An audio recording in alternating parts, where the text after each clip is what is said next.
159 ships at the bottom of the sea. There's no air force. All of their planes are blown up.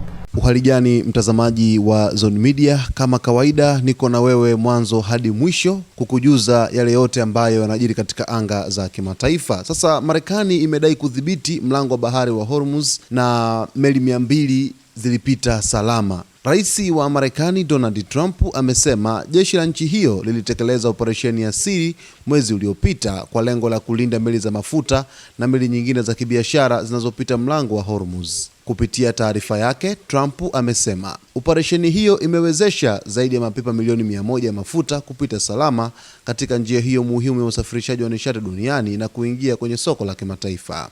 Aidha, amesema zaidi ya meli 200 za kibiashara zimefanikiwa kuvuka mlango wa Hormuz bila matatizo yoyote ya kiusalama.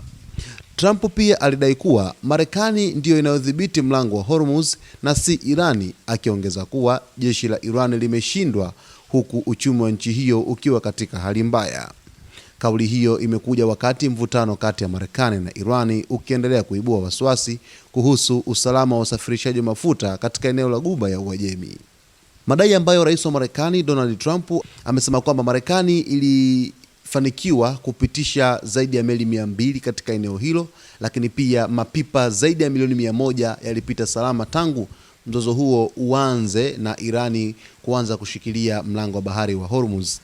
Jana rais wa Marekani Trump alinukuliwa akisema kwamba Marekani imepata mafuta mengi katika eneo hilo, lakini pia imefanikiwa kuiba mafuta kutoka nchini Irani, kitu ambacho kiliibua wasiwasi mkubwa sana kutokana na kwamba alisema kwamba tumeiba sana mafuta ya Irani, tuna mapipa mengi na nimeona niseme sasa hivi. Trump alisema hapo jana, na nanukuu kile ambacho alisema: tumekuwa tukiondoa mamilioni ya mapipa ya mafuta kutoka Irani. Kila siku tulikuwa tukiondoa mafuta, alisema Trump, akiongeza kuwa muda mrefu alitamani kuweka wazi jambo hilo, lakini hakutaka kuathiri operesheni hiyo.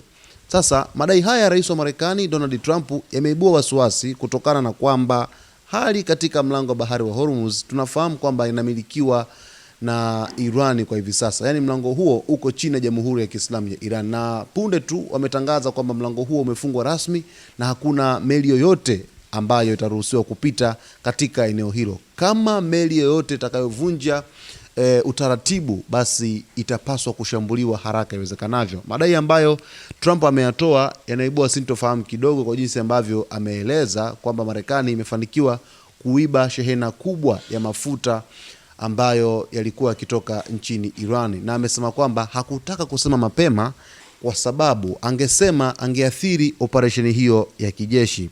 Hali katika eneo hilo inaibua sintofahamu kubwa kutokana na uhalisia kwamba mvutano ni mkubwa sana kwa hivi sasa, na haijulikani ni lini mlango huo utakuwa wazi tena, kwa sababu mashambulizi jinsi ambavyo yanaendelea kwa upande wa Marekani kwenda Irani yameichukiza Irani na kuamua kuchukua maamuzi mazito zaidi kuhusu hatima ya eneo la Hormuz kwa ujumla. Sasa mimi niko hapa mtazamaji kukujuza yote ambayo unapaswa kuyafahamu kutoka huko Mashariki ya Kati na maeneo mengine duniani, lakini mvutano kwa hivi sasa umeshika kasi sana katika eneo la Mashariki ya Kati. Niko hapa kukufahamisha kila ambacho kitajiri. Cha msingi tu ni kuweza kuwa karibu nasi wakati wote kwa kusubscribe channel yetu, kulike, kucomment pamoja na kushare.